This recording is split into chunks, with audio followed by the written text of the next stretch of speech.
का सवाल देख रहे हैं आप। मैं हूं आपके साथ साक्षी जादौन। उत्तर प्रदेश के संभल में जामा मस्जिद के पास कब्रिस्तान की जमीन पर अवैध कब्जे की पैमाइश पूरी हो गई है। आरएएफ पीएससी की सुरक्षा में डीएम डॉक्टर राजेंद्र पेंसी और एसपी कृष्ण कुमार बिश्नोई की मौजूदगी में 29 राजस्व अधिकारियों ने पैमाइश की।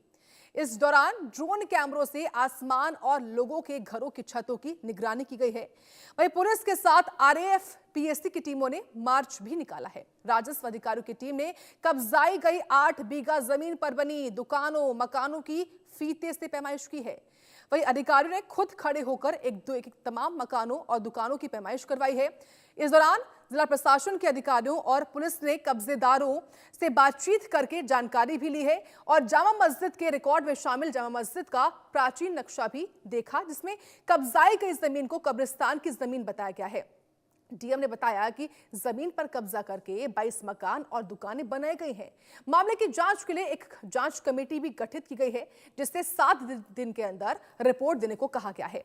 ये कमेटी दुकानों और मकानों के दस्तावेज चेक करेगी। अगर जांच में अवैध कब्जा पाया गया तो कब्जा करने वालों के खिलाफ कार्रवाई की जाएगी।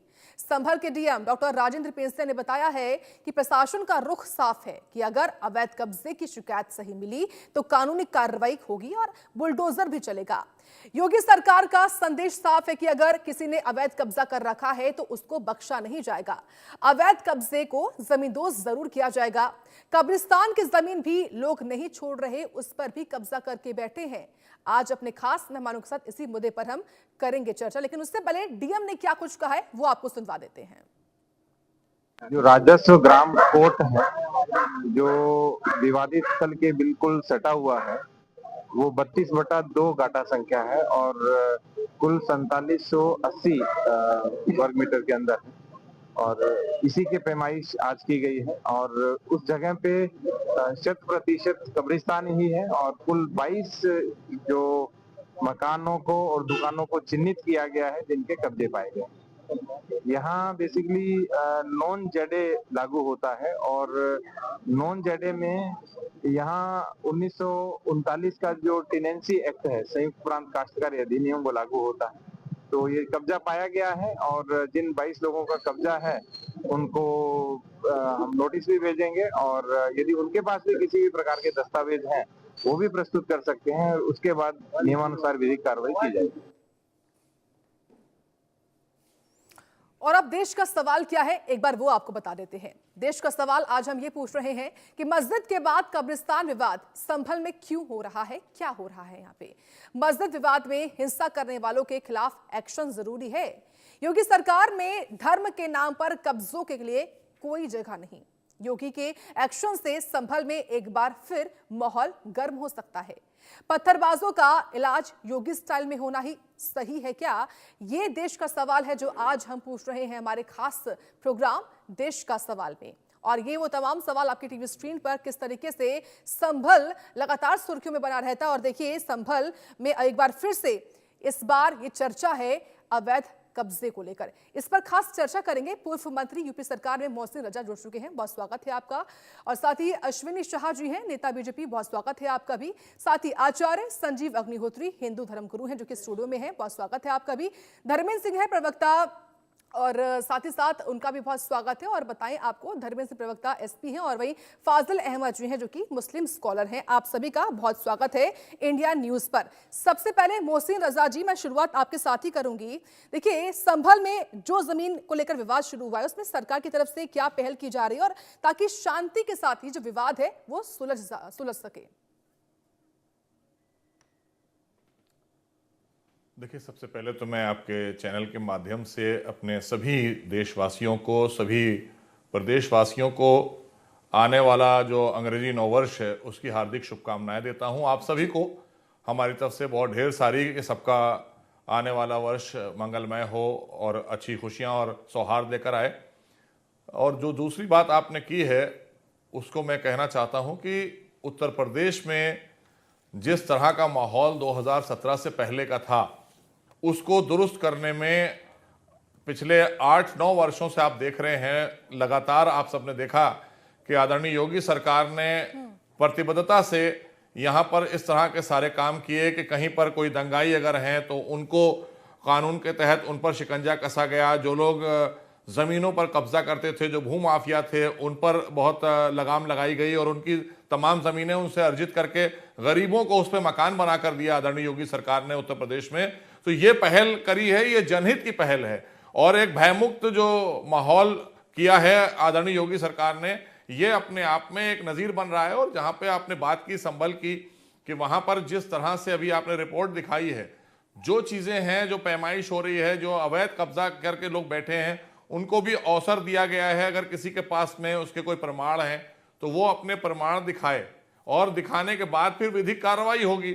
और जिन लोगों ने वहाँ पर दंगा फसाद किया था उनको चिन्हित करके उन पर कार्रवाई की गई। इसलिए उत्तर प्रदेश में अब किसी को इस तरह की कोई छूट नहीं मिलने वाली है जो तुष्टीकरण की राजनीति के चलते समाजवादी पार्टी की सरकार हो या बहुजन की हो या मिलीजुली कांग्रेस, बहुजन और समाजवादी पार्टी की सरकारें जब उत्तर प्रदेश में चलती थीं तो इस नाम पर जो लूट हुई थी वो लूट नहीं होगी। ये सरकारी संपदा है, जनहित के लिए ये बहुत जरूरी कदम है आदरणीय योगी सरकार जो उठा रही है। लगातार इससे जनहित के लिए काम हो रहे हैं, इससे जनता का फायदा हो रहा है। उन लोगों का जिनके अधिकारों को छीना गया, उनके अधिकारों को वापस देने का प्रयास कर रही है आदरणीय योगी सरकार। तो ये उसी में एक बड़ी कार्रवाई है कि जो अवैध तरीके से जमीन को कब्जा किया गया वहां पर, उसको बाकायदा पैमाइश के जरिए दिखा दिया गया, बता दिया गया, लोगों को बता दिया गया कि आपने यहाँ पर जो अनऑथराइज तरीके से कंस्ट्रक्शन किया हुआ है, मकान या दुकानें बनाई हैं, अगर इसके कोई प्रमाण है तो आप प्रस्तुत करिए और वरना फिर आपके खिलाफ हम कार्रवाई करेंगे। तो उनको भी अवसर दिया गया है। लेकिन ये सारी चीजें साफ हो रही हैं कि अवैध तरीके से जो लोग कब्जा करके बैठ जाते थे सरकारी संपत्तियों पर या आम जनता की संपत्तियों पर, उसको छुड़ाकर उनको दिलाना, और सरकार की संपत्ति है तो उसको अपने पास लेकर सरकार उस पर कोई योजना बनाकर लोगों को उससे फायदा पहुंचाने का काम कर रही है। यह है आदरणीय योगी सरकार का इकबाल। ठीक है, मैं आऊंगी आपके पास और रुख करते हैं एसपी प्रवक्ता धर्मेंद्र सिंह जी का। धर्मेंद्र जी, देखिए आपने सुना है मोहसिन रजा जी को, उनका कहना है कि जहां जहां पर इस तरीके से अवैध कब्जा होगा वहां पर योगी सरकार का बुलडोजर चलेगा। सबसे पहले आपका रिएक्शन इस पर जानना चाहूंगी मैं। जी नमस्कार साक्षी जी, हमारे पहले साथियों को, मैं मोहसिन भाई को सुन रहा था। मोहसिन भाई ने एक बार भी नहीं बताया कि संभल के लोगों के नौकरियों के लिए कितनी कंपनियों, फैक्ट्रियों का इंतजाम किया, वहां जीवन स्तर कैसे बढ़े, उसका क्या सरकार उस दिशा में क्या काम कर रही है। हाँ, ये जरूर बताने का काम किया कि नकारात्मक, नफरत और विघटनकारी राजनीति की नई प्रयोगशाला संभल के रूप में उत्तर प्रदेश की योगी आदित्यनाथ जी की सरकार स्थापित करने जा रही। पूरे देश के अंदर, उसमें संभल में इंक्लूड है। नौजवान बेरोजगार है, नौकरियां मिल नहीं रही, किसान परेशान है, स्वास्थ्य और शिक्षा बदहाल है। उत्तर प्रदेश में 4.25 करोड़ लोग मल्टी डायमेंशनल पॉवर्टी के आसपास है, उस पर कोई बात नहीं होगी। उत्तर प्रदेश के अंदर कोडीन का पूरा नेटवर्क पूरे प्रदेश में विदेश तक फैला हुआ है। उससे विमर्श हटाने के लिए किस तरह से आज गाजियाबाद में लोग तलवारें बांट रहे हैं, किस तरह से प्रधानमंत्री जी जब एक उसमें जाकर के प्रार्थना कर रहे थे चर्च में, उस दौरान पंडित अटल बिहारी वाजपेयी जी की उस दिन जयंती भी थी, क्रिसमस लोग मना रहे थे, किस तरह से सेंटा क्लॉज के पुतले से दाढ़ी खींची जा रही थी। इस पर विमर्श नहीं होगा, ये कानून व्यवस्था की बिगड़ी हुई स्थिति नहीं मानी जाएगी। ये ले दे करके जब फंस जाते हैं तो मुख्य मुद्दों से विमर्श हटाने के लिए, बुनियादी सवालों से ध्यान हटाने के लिए ये तुरंत नफरत की नई प्रयोगशाला के रूप में संभल को ले चले आते हैं। वो भी कोई कंस्ट्रक्टिव बात नहीं, कोई निर्माण की बात नहीं, कोई नौकरी की बात नहीं, कोई किसानों की आय बढ़ाने की बात नहीं। ये कि वो लेकर के पूरे प्रशासन के लोग लूट, हत्या, डकैती, महिला संबंधी अपराध, दलित उत्पीड़न, इस पर कोई बयान नहीं आएगा। केवल फीता लेकर के बुलडोजर लेकर चले जाएंगे कि हम तो संभल को गिरा करके पूरे देश में मैसेज देना चाहते हैं कि बंटवारा हो, विघटन हो और हमारी कुर्सी बची रहे, सिर्फ और सिर्फ।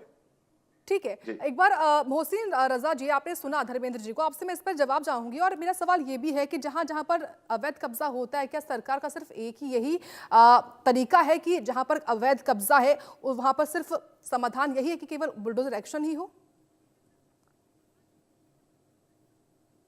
देखिए, जो आप बुलडोजर है, बुलडोजर एक ऐसी प्रक्रिया में इस्तेमाल होता है जहां पर बड़ी जमीनें होती हैं, अवैध तरीके से कब्जा की जाती हैं, उसको बराबर करने के लिए, समतल करके उस पर नई योजना लाने के लिए उसका इस्तेमाल बुलडोजर से। आप उसके सिवा कितने वहां पर महीनों, सालों तक खाली आप उसको तोड़वाते रहिएगा। तो इसलिए होता है कि जो अवैध कब्जे हो जाते हैं या गलत तरीके से लोग वहां पर बैठ जाते हैं, उनको हटाकर उसको बराबर करके फिर नई योजना, नई नीति के तहत सरकार उस पर योजना लेकर आती है जनहित के लिए। मैं अपने छोटे भाई धर्मेंद्र जी के लिए कहना चाहता हूं कि उन्होंने बहुत सी बातें की, नफरत की, तो मैं बताना चाहता हूं, हमारे भाई हैं छोटे और बहुत मुझे प्यार करते हैं, मैं भी उनको प्यार करता हूं, ऐसा नहीं है, मेरी विचारों की लड़ाई है। तो मैं बताना चाहता हूं जिस पार्टी से वो प्रवक्ता हैं उन्हें अच्छी तरह से याद होगा कि नफरत की राजनीति तो आपके मुखिया कर गए, और आपके मुखिया ही उस वक्त जो है मुख्यमंत्री थे उत्तर प्रदेश के, जब निहत्थे कार सेवकों पर गोली चल रही थी, तो इससे बड़ी नफरत तो कोई और हो नहीं सकती। हमने तो ऐसी कोई नफरत की बात की नहीं। अगर हम लोग ये कर रहे हैं कि किसी ताकतवर आदमी से, किसी दबंग आदमी से, गुंडे से, बदमाश से कोई जमीन खाली कराकर और गरीबों के लिए कोई योजना आदरणीय योगी सरकार बना रही है, तो ये तो जनहित का कार्य हुआ। लेकिन अगर कोई श्रद्धालु जा रहा है राम जन्मभूमि पर और उस पर गोली चलवा दी जाए और वो निहत्था और हाथों में फूल लिए हो और वहां पर जा रहा हो खाली कि हम चलो राम जन्मभूमि के दर्शन कराएं, और वहां पर उसको गोली खाना पड़ जाए, और एक को नहीं हजारों को गोली खाना पड़ जाए, तो नफरत की राजनीति इसको कहते हैं?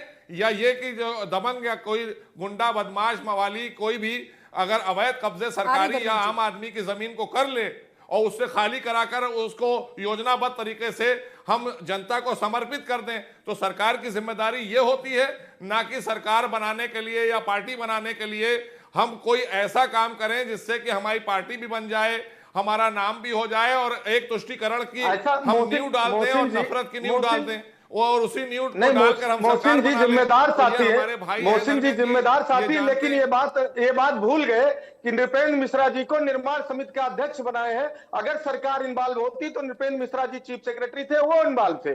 अगर मंदिर निर्माण समिति का उनको अध्यक्ष बनाते समय आपको याद नहीं था क्या? नेताजी को उस पर बहुत डिबेट हम लोग कर चुके हैं। ये संभल से डिरेल करने के लिए आप उस पर बहस जरूर करना चाह रहे हैं, लेकिन उस पर क्या हुआ, कैसे हुआ, इस पर नृपेंद्र मिश्रा जी जो आपके भगवान राम मंदिर निर्माण के समिति के अध्यक्ष है, उस ट्रस्ट के मेंबर है, उन्होंने जो बयान दिया उसको हमको लगता है आपने ध्यान नहीं दिया, उसको पढ़े होते तो ये सवाल न उठाते। सवाल ये है कि जब सरकार तमाम बुनियादी मुद्दों पर घिर जाती है तो संभल की तरफ रुख कर लेती है, ऐसा क्यों है? हम वो किन परिस्थितियों हुआ, क्या हुआ? ठीक है, जवाब दीजिए। ऐसा नहीं है, आप ये बताइए कि संभल में, मैं एक सवाल आपसे कर रहा हूं, संभल में जिस तरह से एक दबाव तुष्टीकरण की राजनीति के चलते हुए वहां पर हमारे जो वहां संभल में जो अल्पसंख्यक हैं उन पर किस तरह की बर्बरता और किस तरह से उनकी जमीनों को कब्जा करने का काम अवैध तरीके से किसने किया, ये आपको बताना पड़ेगा। आप ये बताइए ना, वहां पर आपने खुद देखा है, आप देखिए वहां पर कालकी धाम है, वहां पर और सुरक्षा व्यवस्था को लेकर भी सारे अच्छे इंतजाम है। मोहसिन जी आपको वहां पर भी कानून व्यवस्था बिगड़ी तो किसने बिगाड़ी? कानून किसने हाथ में लेने का काम किया? जो लोग हमेशा से जिनको संरक्षण आपकी पार्टी से मिला, आपकी पार्टी से जिसको संरक्षण मिला उसने ये काम किया था, तो हम लोग गलत आदमी को संरक्षण नहीं देते हैं। ये आदरणीय योगी सरकार गलत आदमी को संरक्षित नहीं करती है। मैं क्या कह रहा हूँ, आप देखिए आप कहते हैं पीछे अपराधियों पर मुकदमे हो रहे हैं, आप फर्जी मुकदमे संभल के पीछे छुपना चाहते। देखिए अपराधी कौन है उसकी बड़ी व्यापक व्याख्या, तमाम मुकदमे आप लोगों ने अभी वापस लिए हैं, उस पर हमें कुछ नहीं कहना, लेकिन संभल के पीछे उत्तर प्रदेश सरकार कब तक छुपेगी? धर्मेंद्र जी, अपनी सरकार बचाने के लिए आपकी सरकार के दौरान हुई। अगर आप देखें तो समाजवादी पार्टी की सरकार के दौरान महिमा मंडन अपराधियों का आपने किया, बलात्कारियों का आपकी सरकार में हुआ, और भयभीत उत्तर प्रदेश आपकी सरकार में हुआ, माताएं बहनें असुरक्षित आपकी सरकार में हुई हैं। तो इसलिए ये बात तो आपकी धर्मेंद्र जी नहीं चल पाएगी। ये आदरणीय योगी सरकार है, निष्पक्ष कार्रवाई हो रही है और यहाँ पर किसी को कानून हाथ में लेने नहीं दिया जाएगा, ये बात निश्चित है। कानून हाथ में कोई नहीं ले सकता, जो कानून हाथ में लेगा उस पर कानूनी कार्रवाई होगी। 25 अब दिसंबर आपको को तुष्टीकरण की 37 राजनीति पुतले करनी थे, है, आपको एक उसको विशेष करते हुए समुदाय की तमाम राजनीति चर्च के करनी है, सामने वो बात अलग है, या सांप्रदायिक विशेष नारे है कोई लगाते किसी हुए, क्या आपने देखा किसी कि नहीं? एक जाति आपकी की राजनीति सरकार करनी है। मंत्री, हम तो जब सबका साथ, सबका प्रधानमंत्री विकास जी की राजनीति चर्च करते में हैं। प्रार्थना कर रहे थे, ब्लेसिंग्स ले रहे थे, उसी दौरान हमने कहा हम आपके सब जगह कार्यकर्ता जाते हैं, चर्चों के सामने तोड़-फोड़ हम कर सब रहे जगह थे। जाते हैं, मतलब सब नहीं, जगह आप कंडेम हम सबका करेंगे, साथ, सबका आप कंडेम विकास, करेंगे। सबका विश्वास, मोहसिन सबके भाई, प्रयास से मोहसिन भाई, देश आप- को, प्रदेश को आप आगे लेकर बढ़ रहे हैं। ईमानदारी से आप कंडेम कर दीजिए कि जो 25 तारीख को आपके कार्यकर्ताओं ने किया, चाहे मॉल्स में हो, चाहे ठीक है धर्मेंद्र जी, चर्च के ठीक है। सामने हो, उसको कंडेम करते हैं आप। और भी या मेहमानों उनके पास गाजियाबाद में आती हूँ मैं तलवार बारी बारी। बाजी है, इसको condemn इस वक्त करते हैं आप। फाजिल अहमद जी हैं जो कि मुस्लिम स्कॉलर है, उनका भी एक बार ओपनिंग रिमार्क आ जाए इस पूरे डिबेट में। फाजिल अहमद जी, देखिए कब्रिस्तान की पैमाइश आज पूरी हो गई, अवैध कब्जे को हटाया जा रहा है, सवाल ये है कि क्या आप लोगों की तरफ से भी सहयोग मिलेगा? देखिए मोहसिन रजा साहब सब कुछ बताए, बसपा से सपा का गठबंधन बताए, पर बसपा भाजपा गठबंधन नहीं बताए। जब राम भक्तों पे गोली चली ना मोहसिन भाई, तो दिल्ली में आपे की सरकार थी, भाजपा की सरकार थी, समझ रहे हैं आप? मुलायम सिंह यादव मुख्यमंत्री थे और वीपी सिंह उस नहीं, वक्त आपको नहीं पता। प्रधानमंत्री थे। जरा देख लीजिएगा निकाल के अपना डाटा। आपके ही सरकार में दोनों बार गोली चली।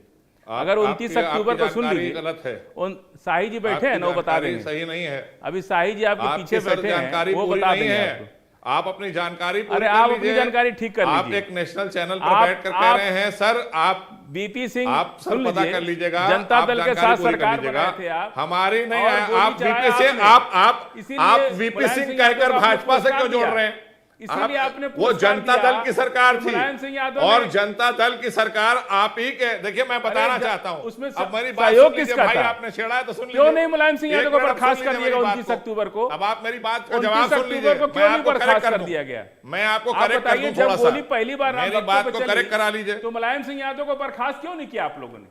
सरकार में तो आप थे ना, अडवाणी जी, अटल बिहारी वाजपेयी जी। आप देखिए, ऐसा है, जब कश्मीरी पंडित ऐसा है, पलायन कर रहे थे तब भी ऐसा ही आप क्यों पहले नहीं एक गए? बात को पूरा सुन लीजिए। एक मैं मिनट आपने पूरा सुन उसके लीजिए, बाद उसके आपने बाद आप पार्टी बोल की दीजिएगा। स्थापना करी, जब तो इसका कश्मीरी मतलब है कि पंडितों को समाजवादी बढ़ाया पार्टी की गया, सरकार उस जो वक्त बनी, दिल्ली में आप ही बैठे हुए तो थे। इस बिना पर और बनी ना दोनों मामले में सर, इस हिंदुओं बिना के पर साथ बनी जितना कि अत्याचार राम आप भक्तों लोगों ने पर किया है गोली ना, चली, उतना किसी जो पार्टी ने श्रद्धालु नहीं थे किया। वो मारे गए अयोध्या में, और समाजवादी पार्टी का गठन हो गया। अरे और जब ये मारे गठन गए के तब पीछे जनता नफरत दल नहीं की तो है सरकार क्या? थी। जनता दल के आप ये मुख्यमंत्री बताइए थे, ना। मुलायम सिंह यादव जी। अरे सरकार, हमें आपसे और मैं पूछ रहा हूँ अटल फाजिल बिहारी साहब, वाजपेयी, आप बताइए अडवाणी फाजिल साहब, मैं आपसे पूछ रहा जनता दल को हूँ, समर्थन कर समाजवादी रहे थे। पार्टी की तो स्थापना क्या वो समर्थन सरकार कार क्यों नहीं सेवकों गिराती की है? हत्या राम पर भक्तों हुई से या अगर नहीं इतना हुई? प्यार था, वो लोग तो चाहते थे कि राम समाजवादी भक्तों को पार्टी गोली चले। की सरकार जब बनी, तो आप ये बताइए कि ये किस बिना पर आपने गठन किया पार्टी का? कार सेवकों के खून पर, और वो अरे भाई, पार्टी के दिल्ली में बुनियाद रख आपने दी क्यों नहीं आपने। बर्खास्त कर दिया? आपको लगा कि अब तो जैसे कल्याण मुसलमान सिंह की समाज सरकार जो को है, नरसिम्हा राव सरकार ने एक बर्खास्त कर मुसलमान दिया। समाज हमारे साथ आ जिस जाएगा, तरह से कल्याण सिंह की और सरकार को दूसरे भाई बर्खास्त को कर दिया आपने गया, मार दिया, ऐसे ही और आप एक भाई को 29 आप अपने अक्टूबर साथ को ले अगर लेंगे। बर्खास्त कर दिए तो ये होते, नफरत की तो गोली राजनीति चलती ही आपने नहीं। समाजवादी एक पार्टी बार ने की आपने है। राम भक्तों को नफरत की मरवा दिया। फाजिल जी, राजनीति सवाल था मेरा भारतीय आपसे कि जनता क्या आप पार्टी सहयोग जनता देंगे? पार्टी ठीक है, भारत फाजिल की अहमद जी, राजनीति सवाल था मेरा आपसे कि जो यहाँ पर एक मिनट। कार्रवाई हो रही है, क्या आप लोगों की तरफ से मैं- सहयोग मैं मिलेगा? आ इस पर रहा जवाब हूं उस पर। दीजिए। एक तो इन्होंने बहुजन समाज पार्टी के समय और भारतीय जनता पार्टी के समय जितने अपराधियों ने मिल करके पार्लियामेंट में बैठे थे लोग, अटल बिहारी वाजपेयी के साथ वो सारे लोग पार्लियामेंट में थे जिनको आज ये अपराधी कहते हैं। तब क्यों नहीं रोका? तब क्यों बसपा के साथ समर्थन नहीं किए क्या भाजपा के लोग? 10 साल रहा समर्थन उनका, और आंख बंद करके देश को लुटवाते रहे, प्रदेश को लुटवाते रहे, राम भक्तों को गोली चलवाते रहे अपनी राजनीति करने के लिए। तब क्यों नहीं बोले? रहा साल मुसलमानों का, मुसलमानों ने कब्रिस्तान को खाली कराना तो मुसलमान का फर्ज है ना। इसी कब्रिस्तान और मस्जिद की जमीन को लूटने के लिए ये लोग वक्फ अमेंडमेंट बिल लाए। वो तो भला हो सुप्रीम कोर्ट का कि उसने लैंड फॉर यूजर को जो है मान्यता दे दी, लैंड फॉर यूजर को मान्यता दे दी, जिसकी वजह से आज मुसलमान खामोश बैठा है। नहीं तो हर कब्रिस्तान के लिए संघर्ष करना पड़ता। ये लोग तो कब्रिस्तान को लूटने के लिए ही वो कानून लाए थे ना, लेकिन सुप्रीम कोर्ट ने हम लोग को राहत दी। लैंड फॉर इसके यूजर लिए नहीं, बहुत धन्यवाद। वक्फ बाय और ये यूजर है लोग वक्फ बाय यूजर ही सर, हम वो कह रहे हैं। वक्फ बाय यूजर है। वक्फ बाय वो यूजर ही कह रहे हैं। वो कानून जो और सुन है लीजिए, फाजिल साहब, वक्फ बाय यूजर है। रुक जाइए अभी, और एक और सुन लीजिए। अभी दो ही हुआ है ना, तीन सवाल किया आपने। जिसके तहत आप सवाल लोगों ने किया बहुत था सी आपने। जमीनों को कब्जा सुन किया लीजिए, था, वो क्रिश्चियनों जमीनें के आप ऊपर लोगों ने कब्जा की थी। बरेली आप के जैसे अंदर नेताओं ने ही तो 25 कब्जा कराई, दिसंबर को- आपकी सरकारें रही, आपने कब्जा करा दी। अरे तो आप ही ना सरकार और में थे भाई। आपने जिस ये तरह किसी से के अभी तरफ से संभल में कभी आप देखिए कब्रिस्तान को लेकर, कब्रिस्तान आप ये बताइए, लोग बनाते हैं, घर बनाते हैं, मकान बनाते हैं, जैसे आदरणीय योगी सरकार बना रही है। आज आदरणीय योगी सरकार मकान बनाकर गरीबों को दे रही है। समाजवादी पार्टी जो है वो कब्रिस्तान बना रही थी। तो ये तो अपने आप में बड़ी शर्म की बात है। आपने ये विकास काम किया कि कब्रिस्तान बनाना शुरू कर दिए और आपने कब्रिस्तान बना डाले पूरे उत्तर प्रदेश में। हद हो गई भाई। अरे भाई, मकान बनाकर दीजिए गरीब को, हमें कब्रिस्तान की जरूरत नहीं है। हमें मुसलमानों को अगर देना था तो उन्हें रोजगार देते, उनको मकान देते, उनको शिक्षा देते। आपने कब्रिस्तान पकड़ाया मुसलमानों को, ये तो नहीं बात है ना। आप बताइए ना हमको। ठीक है, उत्तर फाजिल प्रदेश साहब, कब्रिस्तान नहीं बनाए जाते हैं। लखनऊ का आप उत्तर प्रदेश विकास करिए, गरीबों के लिए मकान जैसे योगी जी ने बनवाए। बता दीजिए हमको। आज योगी जी ने मकान बनाकर दिए। भाजपा के पास तो करोड़ों करोड़ कार्यकर्ता हैं।